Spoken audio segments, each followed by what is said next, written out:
Good morning. What I've been playing for you are some compositions from our psalm today. The last one is by Robert Reich, the modern classical composer. The one before that was by Navah Tehillah, which is a popular synagogue group in Israel. In that, what will be our key focus this morning in Psalm 16 is verse 8. In that, verse 8 reads as follows: Shiviti Adonai lenegdi tamid ki mimini bal emot. I place Adonai before me always, at my right hand, that I may not stumble. That line, verse 8, the first word is Shiviti, I will place or I set, is the name given to artworks. Here's an artwork from my library. Now, I was a little disappointed when I took this off my wall and looked at it carefully because I didn't find the word Shiviti in it. These Jewish mandalas are called Shiviti because the focus of a Shiviti is God's name, Yud He Vav He. You can see here prominently God's name, Yud He Vav He. So that what these Jewish artworks starting in the 18th century had in common is the focus on God's name as a focal point to aid spiritual concentration, to aid prayer, and also as an amulet, as a folk protection for a home. So at the end of our 20 minutes of analyzing the psalm, I'm gonna, this time, instead of our normal conversation, have 10 minutes of sharing some Shivitis and a little bit about the history of these Jewish artworks that again are called Shivitis, the first word of verse 8, regardless if they contain that word. But what they all have is the second word, Shiviti Adonai. I have placed Yud He Vav He, God's name, or God, always before me. So in analyzing our psalm this morning, and again, I delight in having, by the way, the number 26 so far is special. That's Yud He Vav He. If you take those letters, that equals 26, which is the number of screens we have at the moment. That's an aside. So what my goal is in terms of going through this 11-verse psalm is to give added context to what will become this not only inspiration for mandalas, but verse 8 is also, if you will, a mantra. So Jewish meditation teachers who often will take a psalm or a verse of psalm for purposes of repetition to create that clarity of clearing of mind, this verse 8 is one of the more popular of those Jewish mantras. But in reading the psalm, you will see, as is true for all psalms, and one little foreshadowing for tomorrow, verse 17 can be understood in contradictory ways in terms of what is the nature of the psalmist. So even here we'll see that there's a lot of room for differences in terms of understanding our psalmist. With that, let me read the psalm, then I'll point out some of the structural weave, and then we'll look more carefully at verse 8. Psalm 16.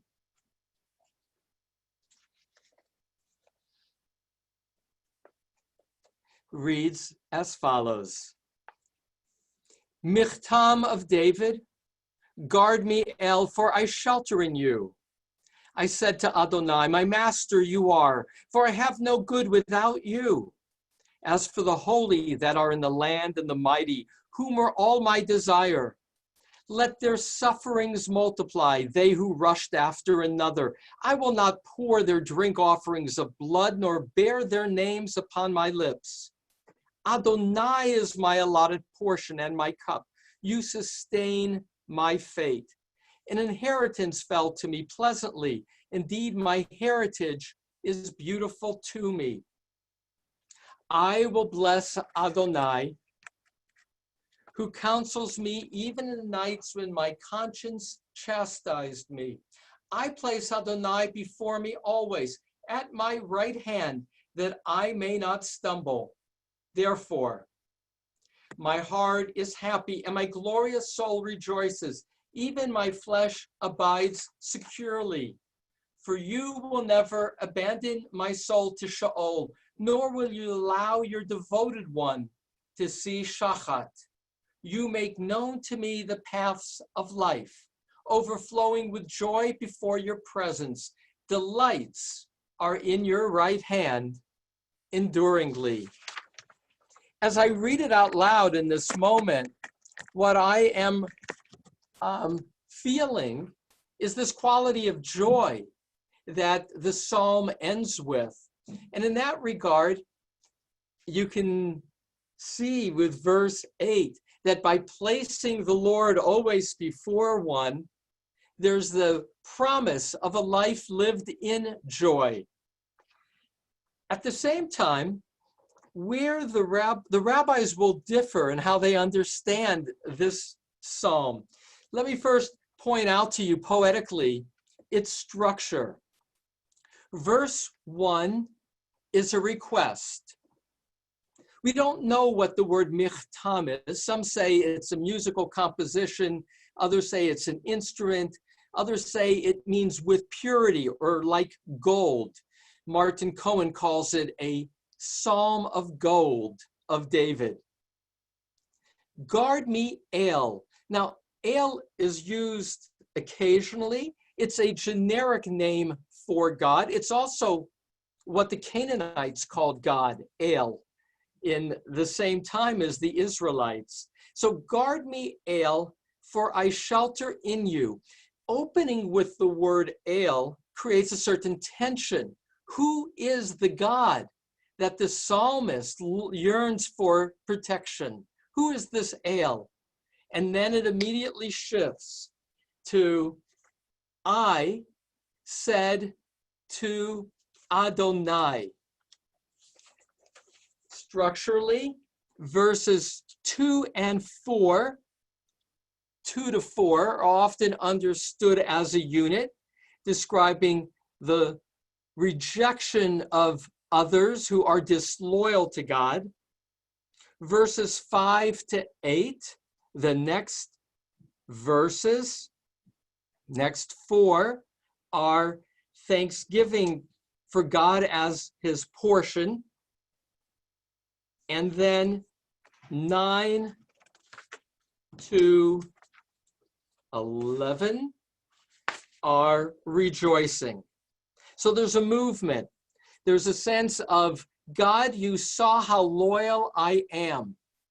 And that's verses 2 to 4.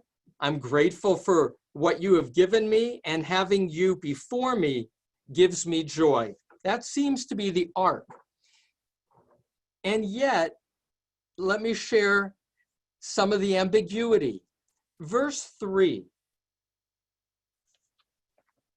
I translate, as for the holy that are in the land and the mighty, whom are all my desire. Now, who are the holy that were in the land and the mighty that he, the Psalter, sought? It can be linked to verse 4. Let their sufferings multiply, they who rushed after another implying another God. I will not pour their drink offerings of blood, nor beat their names upon my lips. So what is prompting the Psalter in this second piece, verses 2 to 4? It can be a rejection of the pagans around who are mighty in the land of Israel. It can be that, this is Rabbi Martin Cohen's commentary, it's a psalm written by the Levites protesting the priests. They who hold themselves out to be holy, who pour the blood, not the blood, the wine libations, they are corrupt, so it's as if blood. So Martin Cohen sees this as a protest psalm by the Levites against the Kohanim. Remarkably, with verse 3, classic commentaries like Rashi see verse 3 as not about the other, but about Abraham. So the Psalter is saying here how differently verse 3 can be understood. Likdoshim, for the holy, namely for Abraham, that are in the land, that are buried in the land, and the mighty, his descendants, whom were all my desire. They were the ones who have inspired me, my ancestors who have given me merit. Not those others who worship foreign gods. That's verse 4. So again, verse 3 is a central verse that can be understood in opposite ways. Is verse 3 a protest to the people in power in his day that then sets up the flow of what will come? Or is it a statement of loyalty grounded, wordplay intended, in the ancestors and one's past? And I just pause with that because I spent this morning continuing to prepare for tomorrow, Psalm 17. And again, I'm reminded as to the nature of poetry that you can have opposite understandings of the same words, literally opposite. You know, is it the enemy or is it the ancestors? And at the same time, both can simultaneously be true. It's precisely that tension that's part of the nature of poetry itself. And in that regard, look at verse 10 for another tension. For you will never abandon my soul to Sheol, nor will you allow your devoted one to see Shachat. Now, we talked in a previous session about, one second. We talked in a previous session about the world to come, and there is a sense in Psalms of seeing death as going into the grave. And what is Sheol, the netherworld, is an unknown rather than a longing. That seems to be the implication here. Do not abandon my soul to Sheol. Do not allow your devoted one to see Shachat. Shachat is a synonym for Sheol, though in the Talmud it will describe it as a lower level. If you will, there are gradations of suffering in the other world also, Shachat being a lower level. So you're going from Sheol to Shachat. And at the same time, other commentators in the classic mode will say, no, this is a prayer about the afterlife. You will not abandon my soul, meaning I trust that when I die, you will be with your devoted one. That 10 can be seen as a statement pointing to the future of faith in God being present in the afterlife. So two key verses, verse 10 and verse 3, are remarkably subject to interpretation. And yet, verse 11, you know, the last verse of Psalms as often feels like a tag on. In this case, it ends in joy. Todi'eni orach hayim. You make known to me the path of life. And as I've shared to you grammatically, that can also be adjussive. You know, may you make known to me the path of life. You can either overflowing with joy before your presence. And again, in parentheses, presence now or presence in the world to come, meaning is 11, how do you read 10 informs how you read 11. Overflowing with joy before your presence, delights are in your right hand enduringly. Some things to note is that in this psalm, there is a waffling back and forth between addressing God in the second person as you, which occurs 5 times, and as the third person, Yud He Vav He or El, which occurs 5 times, 4 times Yud He Vav He, 1 time El, which is the nature of a relationship of God, as we see when you say even a blessing, Baruch Atah Adonai, right? Praised are you, second person, and then we immediately go to the third person, Yud He Vav He. That tension of how do you draw close to God? You draw close, and then you kind of pull back in terms of respect. God's up here, Yud He Vav He, is present in this psalm with that equal number of second person and third person in addressing God. Here's one other thing that I just think is worth pointing out, and that is there's a lot of use of body parts in this psalm. And in verse 9, it can either be my glory rejoices or my liver rejoices. Now, liver is the body part that's identified with thought and conscience. So it can be my heart is happy, my conscience rejoices. So you can do it either. Kvodi in Hebrew is also an expression of God's presence within us, the glory that we hold. And so poetically, there are these opportunities to read it both ways. With that, we're already at 10:20. So let me teach a little bit about Shiviti. I find it fascinating and yet understandable that in a religion that emphasizes God as having no body, God is not being physical, and even in the 10 Commandments, right? You shall not make any graven images after my likeness. And that to some degree, even today, certain Orthodox people will not have art that has figures in it.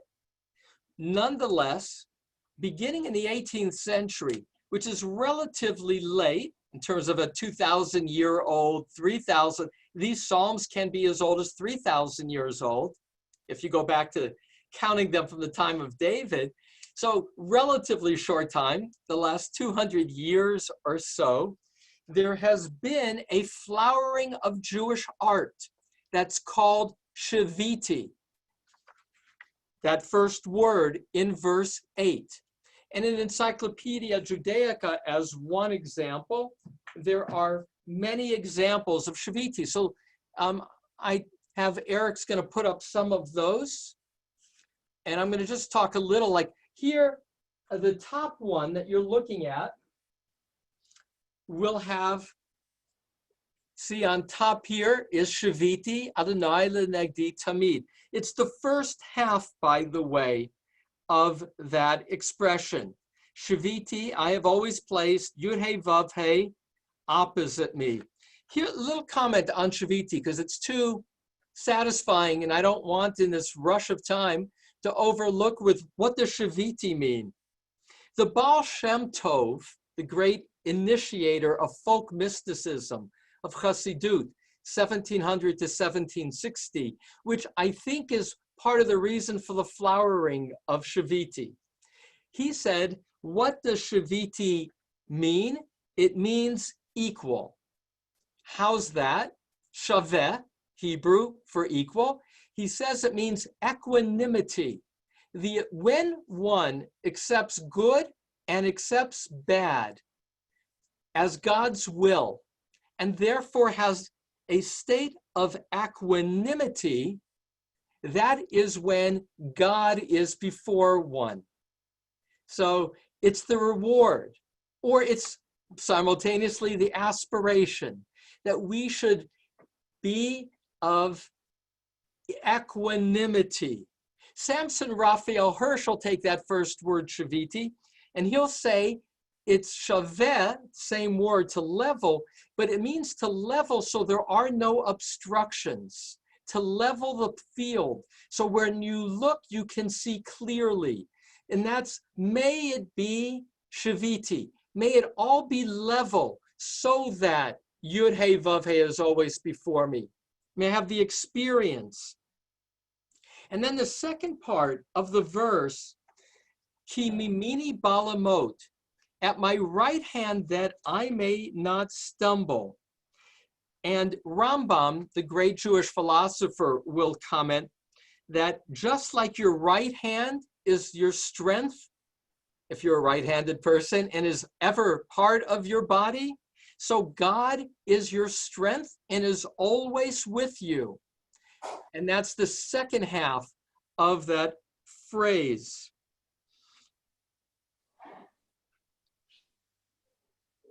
So back to the image. The image of Shiviti almost always has a menorah.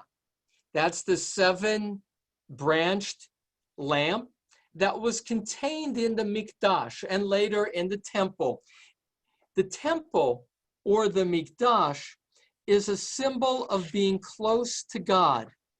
And so that's the yearning. The yearning is, may we have that quality of experience of God, if you will, just like the priests did in the holy space of the tabernacle. May I draw close to God in that same way. And I will add that with the destruction of the temple, there's a greater emphasis on every Jew potentially being a priest.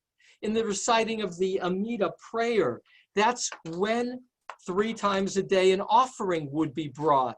Every time a Jew prays the Amidah, it's like bringing an offering as if you were a priest on behalf of the community. And so the menorah is a vital part of all the Shivitis.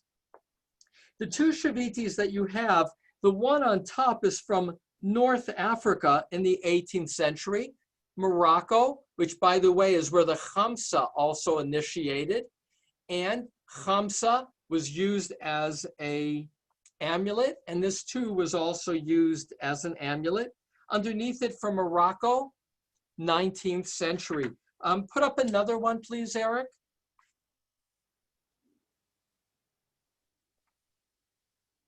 Now, here, what Eric has put up are from the 19th century of Eastern Europe.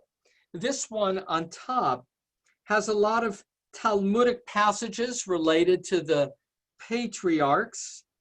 And on the bottom, this one is not on paper, it's on metal.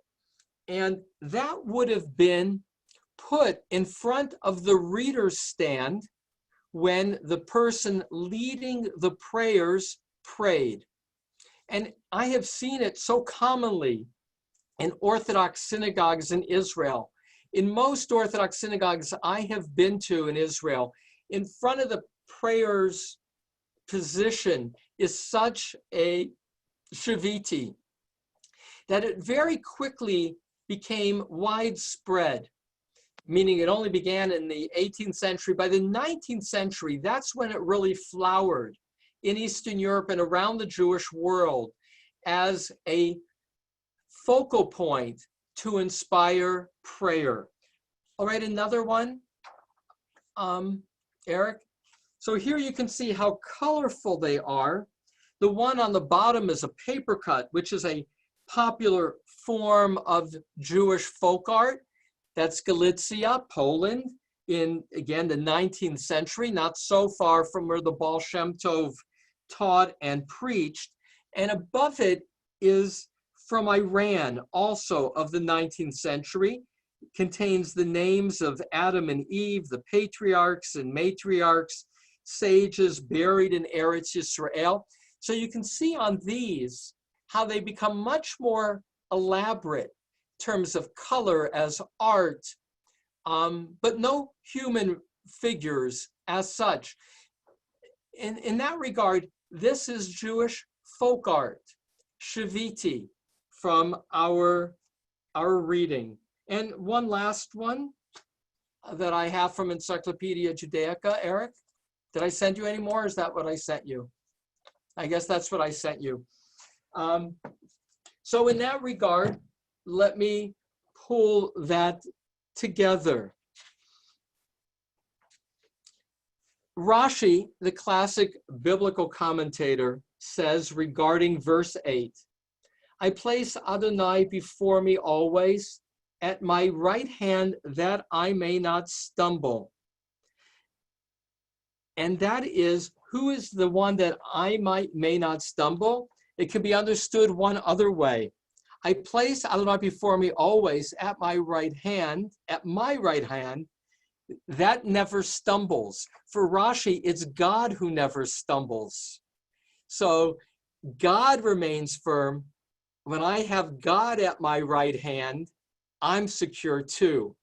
Again, that just to emphasize how these can be understood so differently, and also a humility. Look, I may stumble, but God never stumbles. And so there's this quality in reading these Psalms of the lens of piety through which one reads it. In the Talmud, already in Sanhedrin 22a, Rabbi Chana ben Bizra said in the name of Rabbi Shimon the Pious, when a person prays, they should regard themselves as though the Shekhinah, God's feminine presence, the accessible presence, were before him or her, as it is written, Shiviti Adonai lenegdi tamid. I have said Adonai before me always. So those words, going to the early centuries of the Common Era, the early rabbis, elevated that line of this psalm to be central to prayer. And it took, again, many hundreds of years before that image got translated into art, and in the interim remained an essential mindset of prayer. Shiviti Adonai lenegdi tamid. May I place Yud He Vav He opposite me always, and then the reward at my right hand, that I may not stumble. That takes us up to 10:30, which is when we would stop. And I am pretty diligent in terms of stopping on time so that people can allocate only a half hour. At the same time, for those who would wish to spend 10 more minutes, because there was no time for debriefing, and I always gain so much from your comments, no, for those who would wish to spend another 10 minutes, it's overtime to answer questions or to react to this artfully written psalm. Go right ahead if you'd like to react or ask a question. Rabbi? Yes. Hi, it's Jerry. Hi, Jerry. I don't know why, but I became obsessed while we were studying this particular psalm with Chatati lenegdi tamid, which is what David says about his sin with Bathsheba and the whole thing. And he says, for the rest of my life, lenegdi tamid, Chatati. And I wonder whether that's a sort of a counter. I don't know. No idea. That's a wonderful question, and it reveals both your learning And interestingly, as I prepared the psalm, I did not see that parallel presented. And I think it's fascinating, the image, and creates this tension of David saying, I'm always going to keep my sin before me. Here, I'm always going to keep Yud Hey Vav Hey before me. Right. And Anyway. what I value is tension. And that is by virtue of being the identical words, an expression of the tension embedded in the Psalms in terms of what is a religious mindset. That's a great question, Jerry. And I'm going to hold on to it. Me. Thank you for affirming me, Rabbi. Yeah, and I'll go back to it once we get to that other psalm. Okay. Other questions or comments? Robin, Rabbi Thunberg? Hi, Rabbi, and hi, everybody. So I think it's a blessing to me that the other meeting that I had scheduled at this time got canceled because Psalm 16 is my favorite psalm. It especially spoke to me when I was in rabbinic school. You know, that when you're in rabbinic school, there's this longing for connection and that idea that we really want to understand and feel God's presence all the time. And I had the pleasure of taking a prayer class with Debbie Friedman of blessed memory, the great Jewish songwriter. And she charged us, especially the cantorial students, but if the rabbis did it, we got extra credit, to write a song about anything that we wanted. And I actually wrote a song about this, including the words to this psalm. Shema Koli, I wanted God to hear my voice and know that I was there and know that I was keeping God in front of me and this yearning that I had. And Debbie was so gracious because this rabbinic student who's not a songwriter offered this blessing, this prayer. And then as a surprise to me, one of my cantorial student friends stood up to give a presentation about what I thought was going to be his own song. And it turned out he had put music to my words. And it was just so touching. In that moment, it makes me cry to this day because I really do feel in those kinds of moments that God is with me, that God, through my friends, through my colleagues, through my students, through my teachers, is letting me know that God hears me and is connected to me. So I just think this prayer is just so beautiful. And the idea of Shiviti, I don't have a Shiviti in my house that says Shiviti, but I do have a wall of Hamsas, and I look at them all the time. And it is just a reminder, that constant reminder of who I am. I'm a Jewish person and I have a relationship with God. So I'm so glad I got to sit in on this session today. Thank you. You're welcome. And thanks for sharing that story, Robin. A few associations that come with you talking about this as your favorite psalm. Do know that Rabbi Nachman of Bratslav, who was the great-grandson of the Baal Shem Tov and a great teacher, he listed 10 psalms that he saw as cleansing psalms, what he called tikkun klali, and Psalm 16 is the first of them. I can rattle them off. I wrote it down. 16, 32, 41, 42, 59, 77, 90, 105, and 137. But for him, Rabbi Nachman of Bratslav, this too is a particularly powerful psalm of connection, of cleansing. And you can see the two verses that lead into verse 8. An inheritance fell to me pleasantly. Indeed, my heritage is beautiful to me. I will bless Adonai who counsels me, even in the nights when my conscience chastised me. There's a quality of faithfulness, of seeing God's gifts of heritage as beautiful, that gives the context for I place Adonai before me always, at my right hand, that I may not stumble. And then again, I love that closing verse 11. You make known to me the path of life, overflowing with joy before your presence. Delights are in your right hand enduringly. So there is a sense of there are those who are unholy, going after other gods, but not you. You are the real deal that allows me to feel secure and joyful. A closing, an additional comment or question?